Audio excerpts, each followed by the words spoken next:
vamos falar sobre a capsulite adesiva, uma patologia, no mínimo, curiosa e bem incidente aí, né, dentro da população. Ela é um pouco que classificada dentro da traumatologia, né, ortopedia, e também um pouco, um pezinho na reumatologia, né, por conta de algumas características. Então, ela está aí nessa grande área aí, osteomuscular, né, para a gente poder falar dela.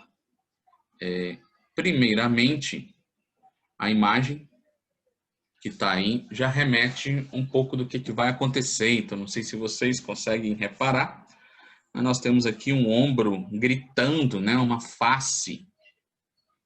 Aqui os olhos meio bem tristes e a boca.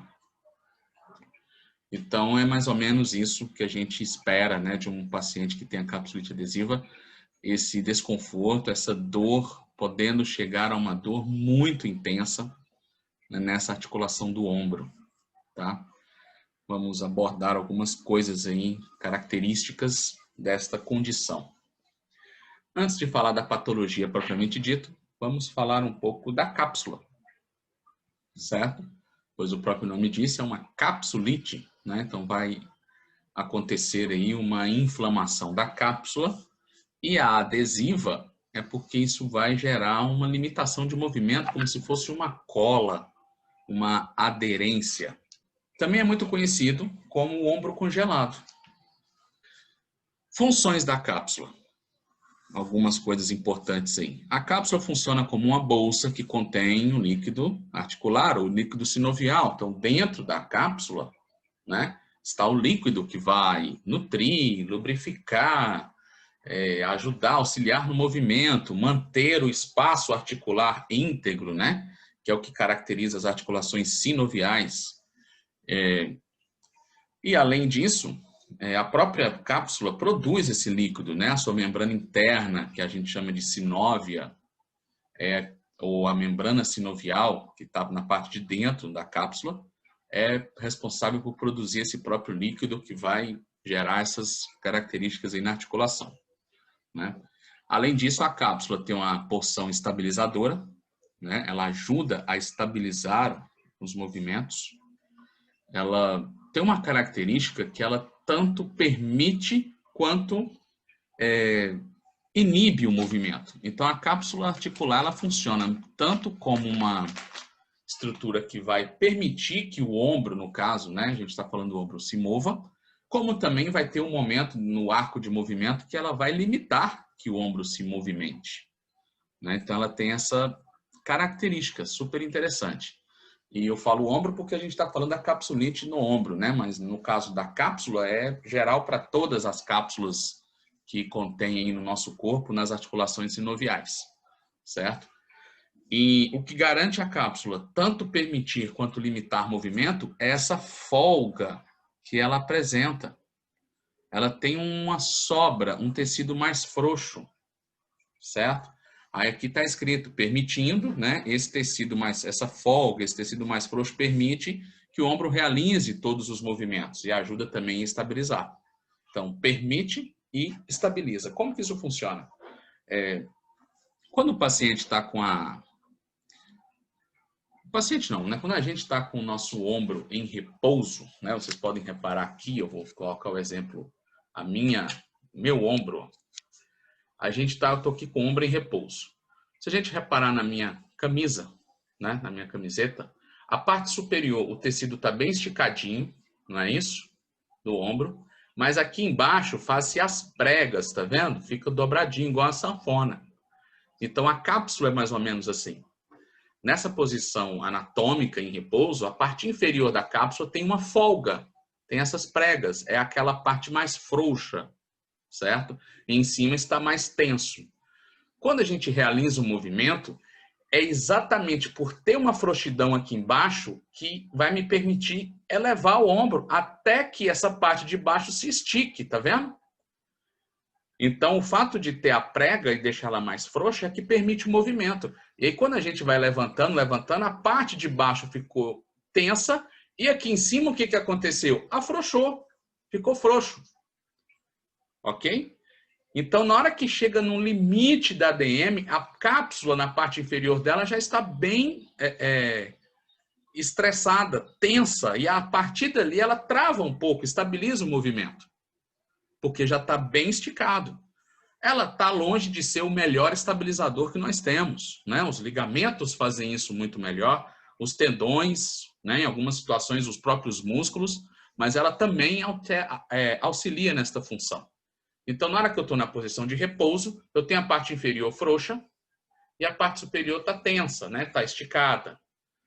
Aí, quando a gente faz o movimento, isso se inverte. Mesma coisa se eu levar o ombro à frente. Quando eu levo à frente, lá atrás, a cápsula ficou tensa e não me deixa ir mais também, claro, junto com o ligamento, tendões. E a parte anterior afrouxou, gerou pregas. Essa parte frouxa vai permitir que volte até esticar, ó, esticou, e lá atrás fez-se as pregas. Então ficou frouxo, né? Então sempre um lado vai puxar e vai travar o movimento num determinado ponto, e o outro lado vai afrouxando, permitindo o movimento, certo? Lembrando que essa é a função de todas as cápsulas que nós temos aí no corpo, tá? E essa folga que fica na posição anatômica que eu falei, né, ali mais ou menos na região axilar, a cápsula fica com a folguinha, isso vai ser um determinante, né, que a gente vai falar já já, ok?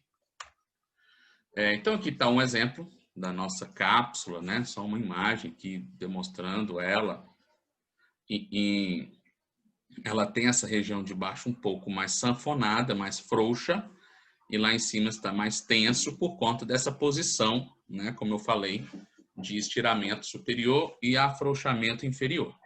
Então, a capsulite, como a etiologia da palavra já remete, né, é uma ite, ou seja, uma inflamação da cápsula. É uma inflamação da cápsula articular do ombro, né, capaz de gerar dor, seguida de limitação de ADM. Então, as principais características da capsulite adesiva é uma dor com perda de movimento. Daí que se tem a referência do ombro congelado, porque o movimento chega a ficar quase que abolido em alguns casos. Congela, certo? Ela é caracterizada somente quando apresenta a dor e a perda do arco, né, de movimento, ou seja, e a ADM, simultaneamente.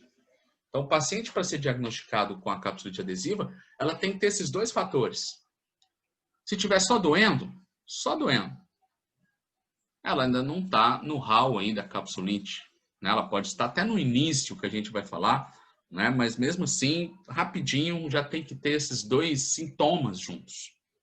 O arco de movimento totalmente comprometido, ou já parcialmente que seja, e uma dor significativa. Para daí sim suspeitar da capsulite. E é claro que em várias outras condições do ombro, né, a gente vai falar de fraturas, de lesões acromioclaviculares, também vão gerar dor e limitação de movimento, certo? Então, mesmo assim, ainda não é um diagnóstico muito fácil da capsulite. Precisa-se de mais alguns fatores.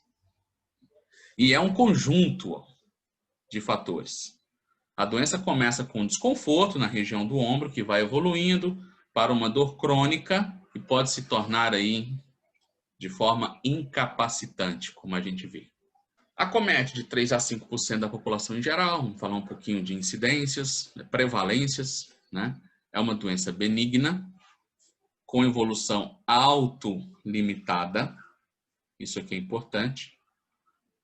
E o que quer dizer autolimitada? Cujos sintomas desaparecem espontaneamente em cerca, em média, de 2 anos. Né? Uma doença ser autolimitada é considerada aquela doença que, de uma forma mais grosseira para falar, é uma doença que tem hora para acabar. Ela já tem data. Ela vai sumir, ela vai se resolver. Tá? De uma certa forma. E por que de uma certa forma? Porque se a gente não trata e simplesmente fala assim, ah, paciente, você está com capsulite adesiva? Não, pode ir embora. Não precisa gastar dinheiro não, daqui 2 anos passa. Não funciona muito bem assim, né? Porque, primeiro, ninguém merece ficar 2 anos, que seja 1 ano, 1 ano e meio, 3, né? Anos, é uma média de 2 anos aí. Ninguém merece ficar esse tempo todo com incapacidade no ombro. E fica com incapacidade, né? A função cai drasticamente. Segundo, se deixar, mesmo que se o paciente não procure tratamento e fica lá sofrendo esses meses todos, vai ficar com uma sequela depois. O corpo tentar resolver a inflamação, e ele faz até muito bem, coitado, né? Pensando que está fazendo isso sozinho, ele até faz bastante, mas vai ficar um residual. E a gente não quer que fique esse residual. Residual que eu falo de desconforto, de limitação, tá? Então a gente precisa intervir. E a gente que eu falo é equipe multidisciplinar. O papel do médico é muito importante, da fisioterapia é muito importante, a psicologia entra muito aí na capsulite adesiva, né? Fatores nutricionais, tem um hall aí de profissionais que podem contribuir para essa patologia. Então ela entra nesse grupo de patologias autolimitadas, que com o tempo vai se resolvendo, tá? Mas a gente não tem por que esperar isso. A gente tem que ajudar a contribuir com que não piore, claro, se pegar um paciente logo no início, e se pegar um paciente já avançado, tentar fazer o melhor ali para poder ajudar e contribuir, né, no desconforto e nas limitações desse paciente. A doença, ela evolui em 3 fases. Uma fase de congelamento, também muito chamada na literatura de fase inflamatória, certo? É a primeira fase. Aí depois da fase inflamatória vem o estado congelado propriamente dito, que é o seu congelamento mesmo, já está congelado, né? Essa primeira fase é como se ela estivesse congelando, digamos assim, começa com inflamação. E um terceiro momento, que é a terceira fase, que é a fase de descongelamento. Ela vai desinflamando, desenrijecendo, podemos falar assim, se existe mesmo essa palavra, e voltando. É por isso que ela é considerada autolimitada. E a dor até chega a ficar, né, bem resolvida aí, depois desse tempo todo, mas vai ficar algumas sequelas na própria cápsula. A cápsula vai ficar mais frágil, suscetível a outras lesões, o arco de movimento não será mais o mesmo, isso se não tiver tratamento, tá? Mesmo com tratamento, às vezes a gente não consegue devolver toda a funcionalidade, porque é um negócio bem complexo, tá? Para poder tratar. Ainda nas causas, está relacionada a fatores genéticos, reações autoimunes, mas não se reconhece exatamente como ela é originada. É considerado uma doença também idiopática em um certo ponto. Idiopática. Uma doença idiopática é aquela doença que não tem a sua etiologia ainda muito bem definida. Não tem ainda suas causas muito bem definidas. Então, sabe-se sim que tem fatores genéticos, história familiar, né? A hereditariedade pode contribuir. Reações com algumas doenças e correlações com algumas doenças autoimunes. Pacientes, por isso que eu falei que a doença tem um pé na traumato-ortopedia e um pé na reumatologia. Porque ela tem muita relação com doenças como artrites, espondilites, pacientes que têm essas reações autoimunes no corpo, tá?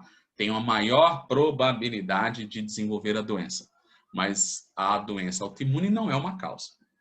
Como eu disse, as causas são ainda meio obscuras, não dá para ter uma certeza. Ela é considerada uma doença autolimitada, já falamos isso, certo? O problema é que essa doença ela pode levar de 2 a 3 anos para curar, né? E o paciente vai ficar com essas limitações durante todo esse período, né? Como eu já comentei com vocês, e isso ninguém quer, ninguém consegue, né, viver um tempo todo assim com essas limitações. Com certeza se busca algum tratamento, né, para poder tentar aliviar. É uma doença mais frequente em pacientes que têm alterações e doenças hormonais, como alterações da tireoide, tanto hiper quanto hipotireoidismo. pacientes diabéticos, certo? Eu, como experiência própria, já tratei alguns pacientes com capsulite adesiva e não foram muitos, né, confesso, mas dos que eu atendi, todos tinham histórico de uma pré-diabetes ou diabéticos. Inclusive, dependendo do tipo da diabética, inclusive pacientes atletas magros, né, com um tipo de diabetes competente a esse tipo de perfil, né? E se tem uma relação muito forte com a capsulite, tá?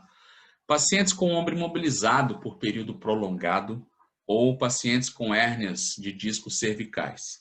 As hérnias de discos cervicais e o ombro imobilizado por muito tempo estão aí dentro de uma mesma característica, tá? O paciente que tem uma hérnia cervical numa condição extrusa, numa condição bem sintomática, acaba tendo irradiações para o ombro e diminuindo a função desse ombro, movimentando menos esse ombro, né, nos momentos de crise.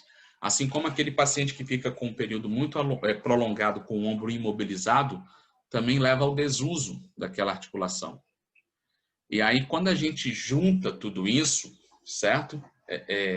O paciente, de repente, é diabético, ou tem um hipo ou um hipertiroidismo, ou tem uma doença reumática, ou tem alguma relação hereditária, genética, como a gente falou de todos esses fatores. E além desses fatores associados, um ou outro que faz parte da pessoa, de repente ele sofreu uma luxação da clavícula, ou fraturou o húmero, ou teve uma tendinite, uma coisa que teve que ficar com o membro um tempo imobilizado. Então, essa imobilidade associada com essas patologias favorece ainda mais o surgimento da patologia, né, da capsulite. E aí, o que vai acontecer, né, com essa patologia? Aqui na imagem, vocês estão vendo a cápsula, como eu falei, a parte superior bem estirada, bonitinho, e na parte inferior, que é onde tem a folga, né, aquelas pregas, a gente começa a ver aqui inflamações, estão vendo? Vermelhinho aqui de inflamação. E aí, aqui começa, assim, aquela fase inicial, aquela fase inflamatória, tá? Que a gente vai discriminar cada uma delas. Essa patologia também pode estar associada ao uso excessivo da articulação, lesões parciais de músculos e tendões, tendinite calcária, inflamações repetitivas, né, e traumas de repetição. Tanto inflamações repetitivas quanto traumas de repetição é basicamente a mesma coisa, ou tem total ligação com o uso excessivo da articulação, né? Então, o paciente movimenta muito aquela articulação, é um exemplo. E tem doenças hormonais, tem diabetes, tem tudo aquilo associado, é um paciente que tem maior predisposição para ter a doença, certo? Da mesma forma, aquele que também ficou com muito tempo com ela parada. Então, tá vendo que não é uma causa assim concreta?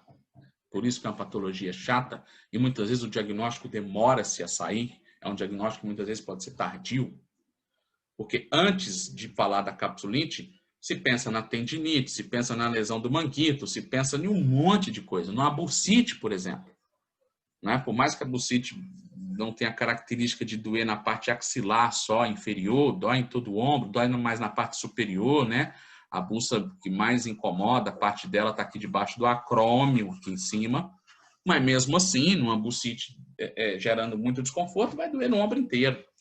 Então, muitas vezes, dependendo de como se procura isso, né, o paciente, pode vir diagnósticos primeiro errôneos, né, até conseguir chegar na capsulite. Então, pode acontecer isso.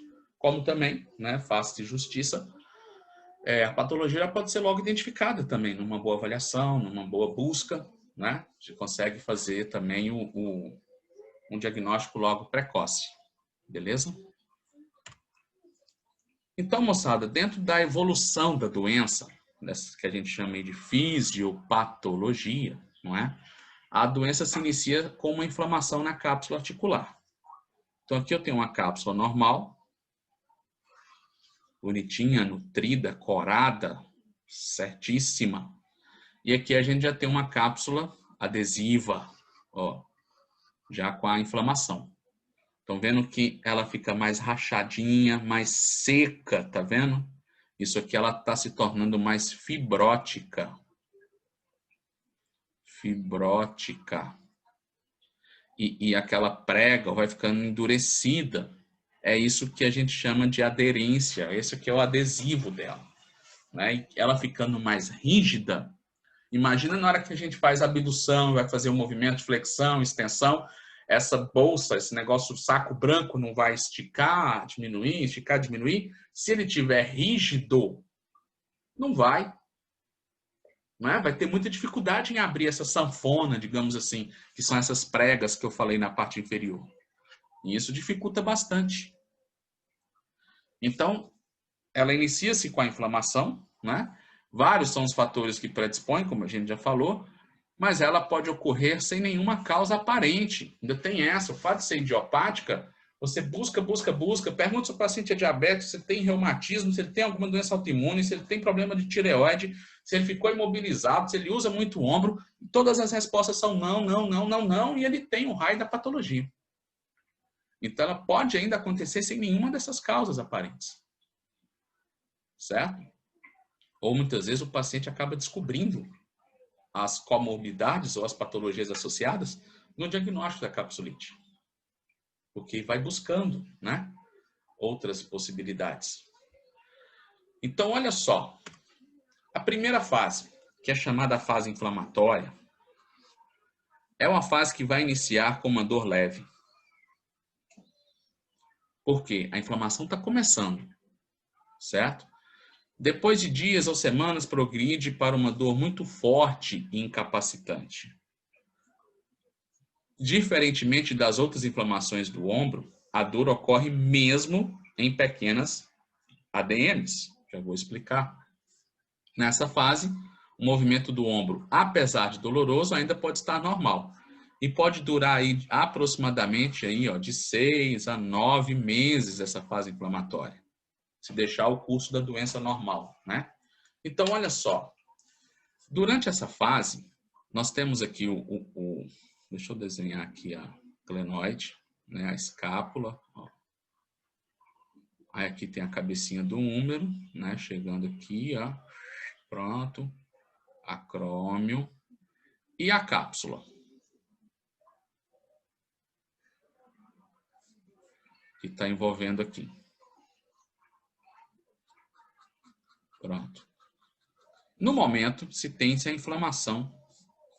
E ela acontece muito onde está preguiado, onde está lá embaixo, como a gente viu na imagem, né? Vai inflamando.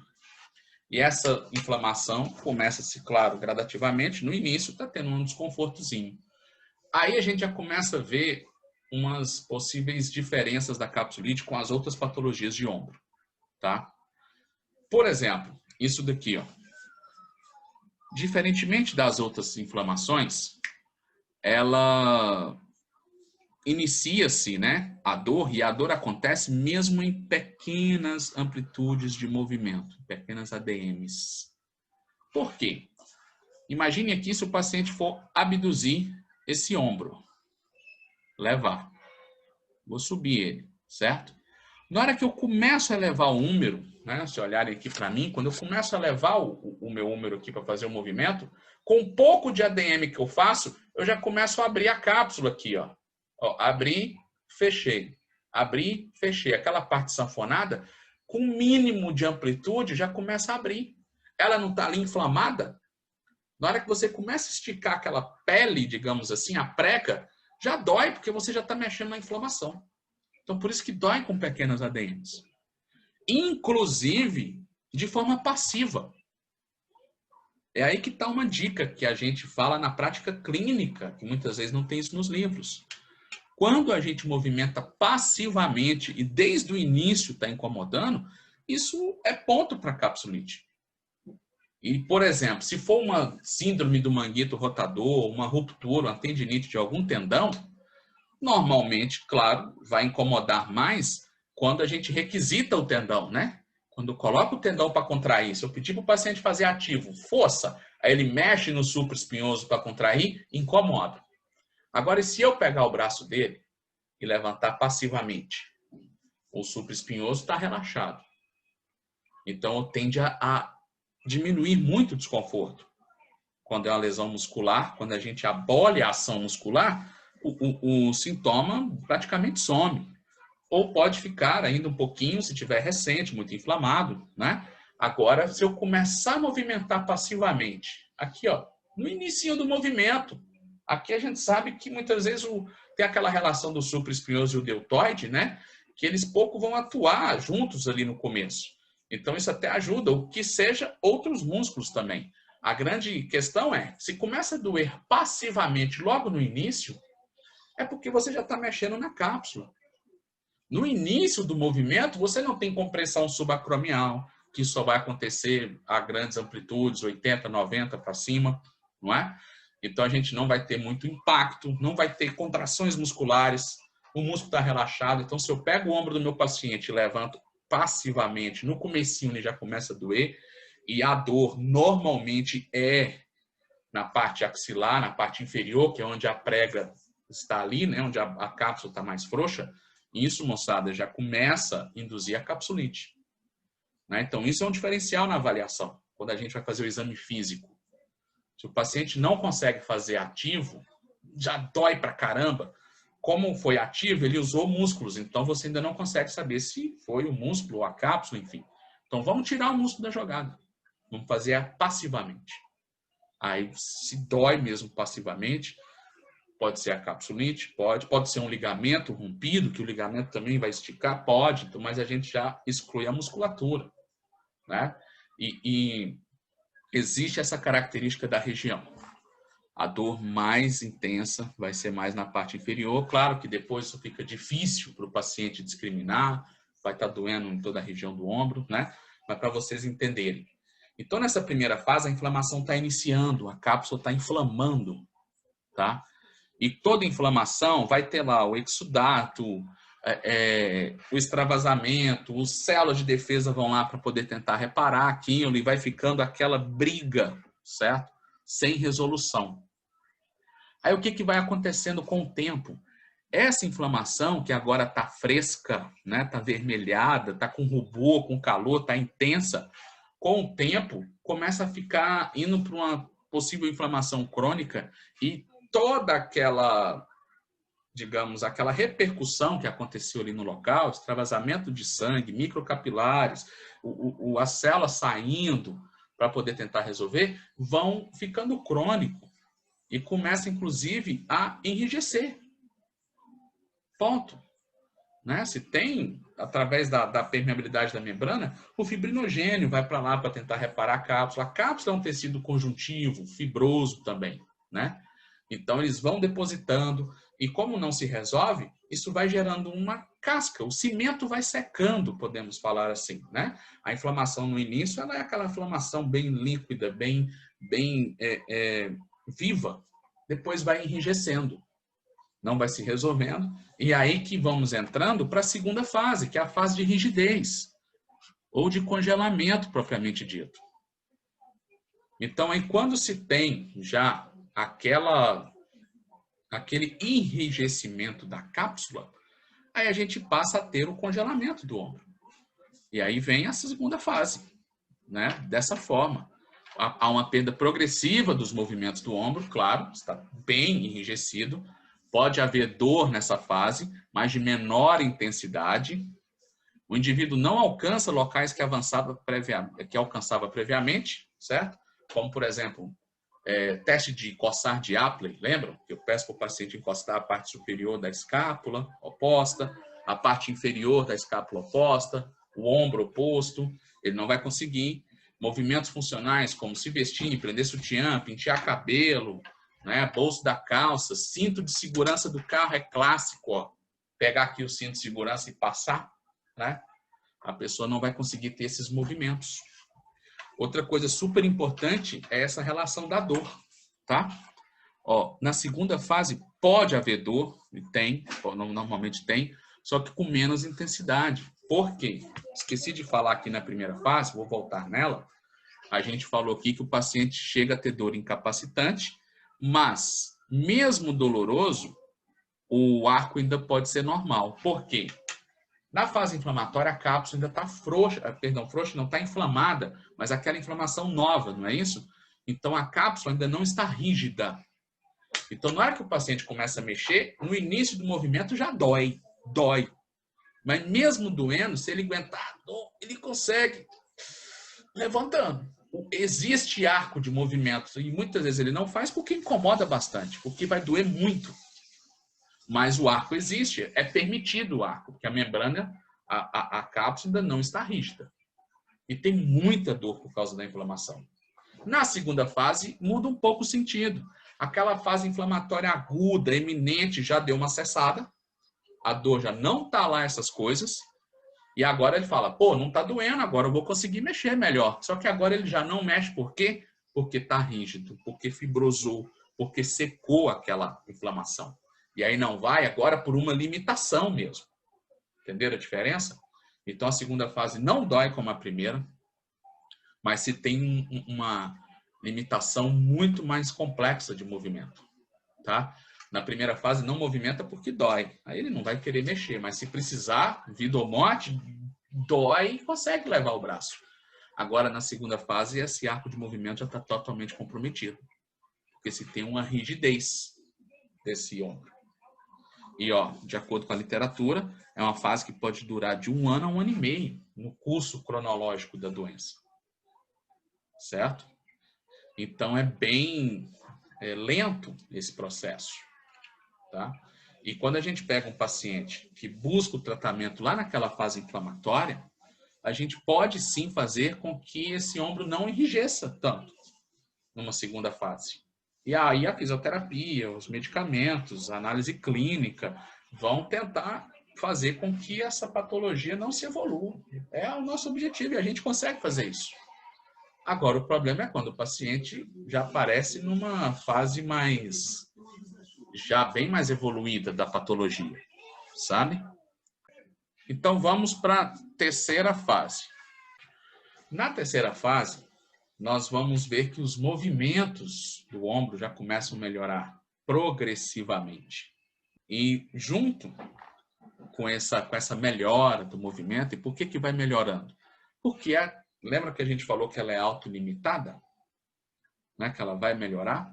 Depois, esse congelamento, essa fibrose, começa a se dissolver, o organismo começa a absorver aquilo. E aí se tem o que a gente chama de resolução da doença, entre aspas.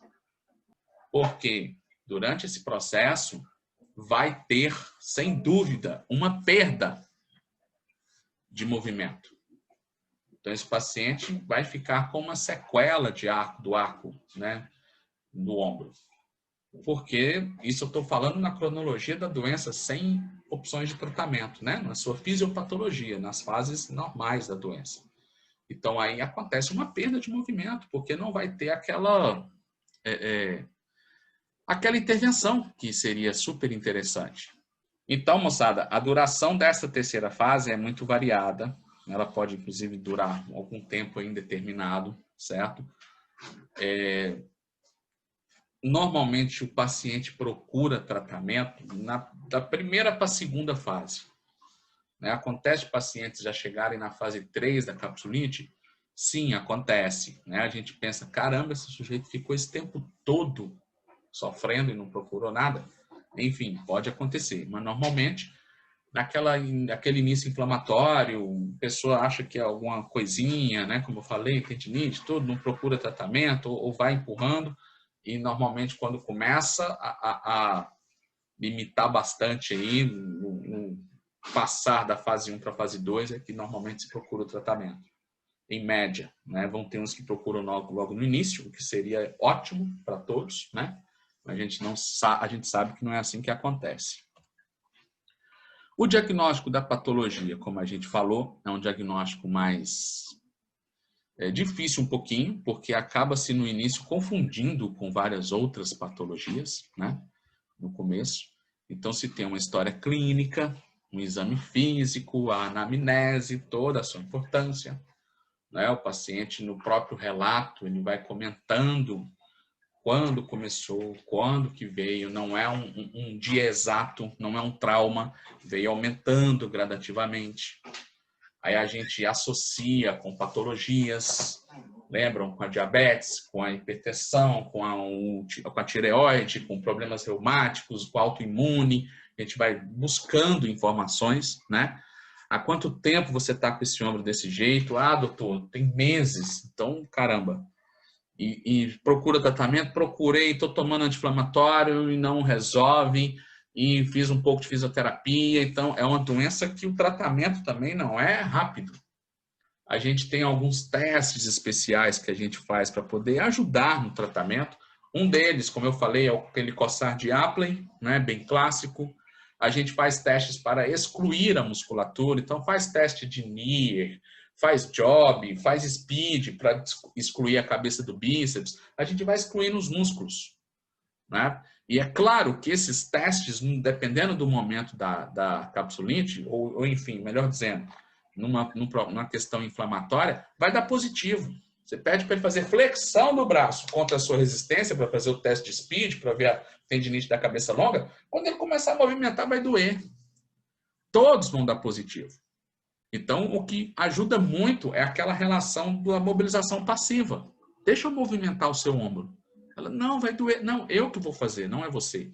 E você faz com pequenas amplitudes aqui. Ó. Você pega o ombro do paciente para ver o que ele vai sentir no início. Se já estiver doendo desde o início do movimento, lembram? É porque já começa a esticar aquela folga da cápsula e isso já gera desconforto. É um indício da capsulite. Tá? Não há necessidade de nenhum método de imagem para realizar o diagnóstico, ou seja, o diagnóstico é muito clínico, certo? Algumas vezes, para descartar outras causas, pode-se sim identificar se há lesões, ou seja, você pede um exame para ver se não tem uma tendinite, alguma coisa associada, a ressonância vai acusar a inflamação da cápsula, né?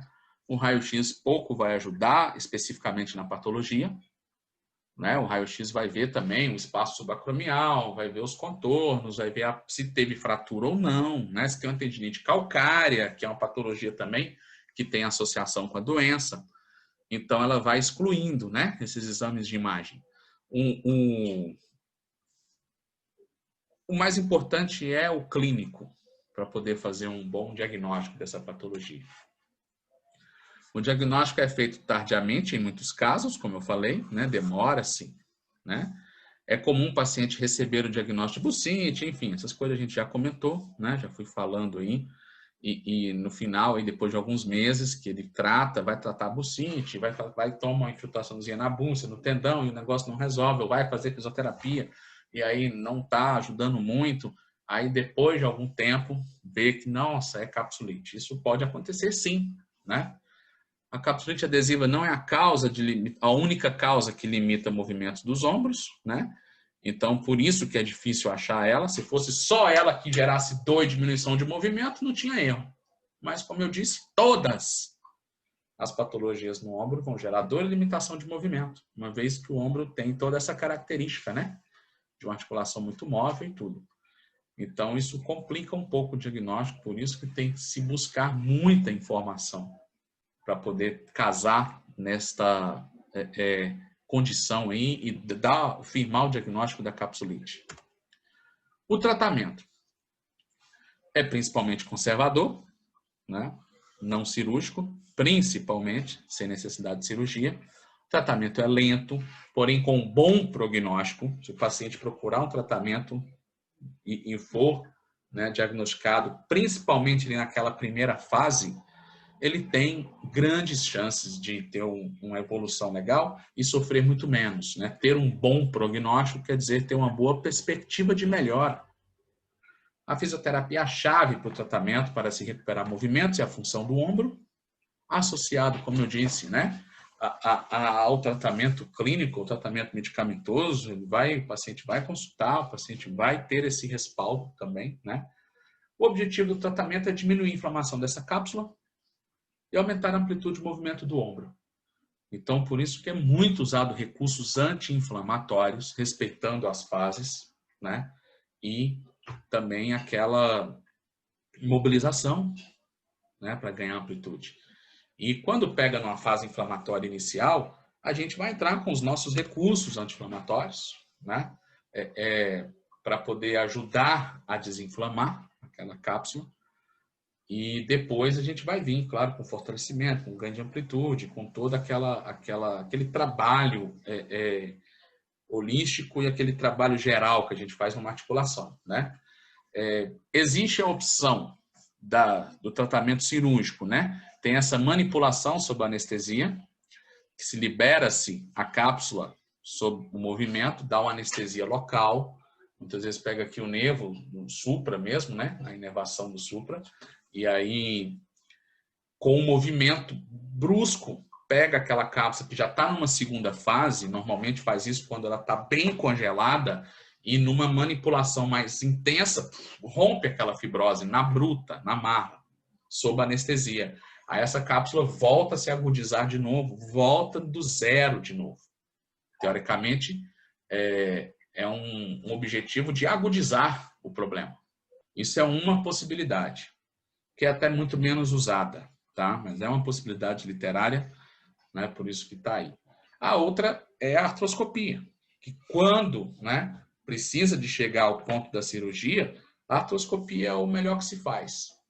Quando não há melhora no tratamento conservador, como está escrito aqui, né, nem com a manipulação, já tentou de tudo, a cirurgia corta o tecido cicatricial em algumas partes da cápsula para ajudar a liberar esse ombro. Então, vai por artroscopia, lembram? Furinhos, 2, 3 furinhos no ombro e dá secções nessa fibrose, nessa parte, vai de novo gerar um processo inflamatório novo, vai liberar ela e aí depois da cirurgia tem que entrar com a fisioterapia rápido. Senão, fibrosa de novo, né? Tem que ir lá e tratar para poder evitar que aquela nova lesão que a cirurgia fez gere um desconforto ou um problema depois. Bom, então se tem essas opções cirúrgicas, né? E repito, a cirurgia se faz quando o conservador não está evoluindo, né? Aí se opta pelo tratamento cirúrgico.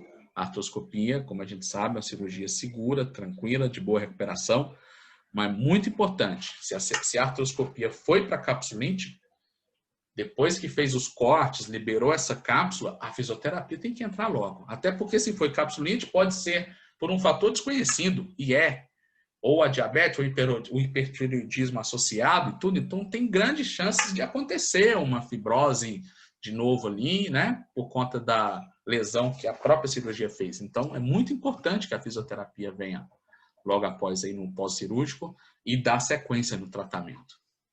Continuando aqui agora, aí no pós-cirúrgico, né, isso que eu falei, a fisioterapia vai conter a dor e o processo inflamatório, bem como evitar a aderência, né, que a aderência retorne, aquilo que eu acabei de falar. Né? Então, se faz a cirurgia pelo artroscópio, né, ó, aqui tem um furinho aqui e um furinho aqui. Com 2 furos, realizou a cirurgia. Pronto. E aí, depois, esse paciente tem que vir para a fisioterapia. Para usarmos os nossos recursos anti-inflamatórios, aí vai ser um pós-operatório imediato, a gente vai tratar inflamações, e a gente tem recursos que ajudam, né? Orienta se o paciente já está usando gelo nos primeiros dias, a gente vai usar do laser, vai usar do ultrassom, que é reparador e anti-inflamatório, e já iniciando muita mobilização. E essa mobilização pode vir com 2 dias depois da cirurgia? Pode. Nós temos grau de mobilização 1, 2, 3, né? Temos os graus de mobilização 4 e 5, né? São 5 graus, parei no 3 aqui, mas são 5. Então, a gente tem os graus de mobilização que eu posso começar no início, enquanto ele me permite com pouco movimento. A mobilização osteocinemática, que é pegar o húmero e forçá-lo a abduzir, aduzir, flexionar, estender para os 4, rodar interno, rodar externo, só que em leves movimentos. E tem também a mobilização artrocinemática, que é lá dentro da glenoide com a cabeça do húmero, ajudando a cabeça do húmero a deslizar sobre a glenoide, rolar e girar sobre a glenoide, né, para poder ir mexendo nessa cápsula. E depois, junto, vai vir o fortalecimento, que está um tempo parado, está fraco, né, o alongamento, toda a parte mecânica, né, devolver a função dessa musculatura e do ombro, né? Isso no tratamento pós-cirúrgico. Fora o pós-cirúrgico, a fisioterapia em si, né? Quando a gente pega o paciente na primeira fase, moçada, ainda está com aquela inflamação iminente que ele pouco consegue movimentar, aquela que no passivo dói, a gente tem que usar muito de recursos anti-inflamatórios ali. Então, é uma patologia que eu não abro mão dos nossos recursos eletrofototerápicos, né? O ultrassom, se tiver muito inflamado, o ultrassom vai ter que ser pulsado para não gerar calor, né? Para não favorecer a inflamação, tá? Laser, muito bacana usar o laser na cápsula para ajudar no processo de reparação, né? E é o mesmo tratamento que seria no pós-cirúrgico e muita mobilização articular, muita. E essa mobilização articular é gradativa, essa mobilização articular é dentro da limitação do paciente, né? E normalmente a gente faz uma analgesia prévia, pode ser até o TENS, o laser, o ultrassom já é um pouco analgésico, mas pode ser o TENS, pode ser com a crio, né, numa fase inflamatória, fez analgesia, agora a gente consegue mobilizar um pouquinho mais e doendo menos, né? Porque a gente tem que ir abrindo ao mesmo tempo essa cápsula, tirando essa fibrose, essa inflamação e ajudando a reparar, ajudando o corpo a reparar da melhor forma possível. Se o paciente chega já numa fase mais rígida, aí eu não posso ter tanta dó mais não, é um tratamento sofrido. Aí a gente já pode, né, associar com a termoterapia para dar aquela analgesia prévia, para dar uma relaxada, levar mais sangue. E junto a gente vai mobilizar com agora grau 2, grau 3, grau 4 de mobilização, levando até onde ele vai. Grau 4 você vai, aqui está o húmero, aqui é a glenoide. Eu vou levantar o húmero do meu paciente, só vê até aqui, é o máximo. Aí daqui eu vou forçando micromovimentos para ir a mais. Isso dói. Então isso é mobilização grau 4. Eu vou ao máximo da resistência e fico fazendo micromovimentos além da resistência ali, ó, forçando. E pondo ele para fazer de forma ativa, elevando o limiar de dor, né, com recursos analgésicos e também usando parte anti-inflamatória, porque toda vez que a gente mexe nessa cápsula e consegue forçar, ela vai abrir e vai lesionar. Ela rígida demais, ela vai lesionar, e no que ela lesiona tem uma inflamação ali recente. Aí tem que orientar para o paciente colocar aquele gelo naquele dia impecável em casa, para evitar aquelas microlesões após, né? E diminuir essas lesões, para na outra sessão ele ter mais condição da gente ir ganhando. Então é um tratamento longo, não é coisa fácil.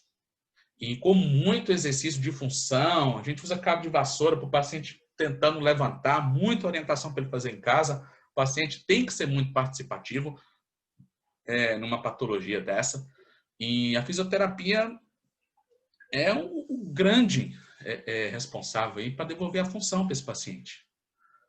Tanto no tratamento conservador, tanto na opção pós-cirúrgica. Se ele só fizer a cirurgia, fez a artroscopia, liberou a cápsula, imobilizou, voltou a ficar lá parado, moçada, não vai resolver. Então ele tem que ir para a fisioterapia.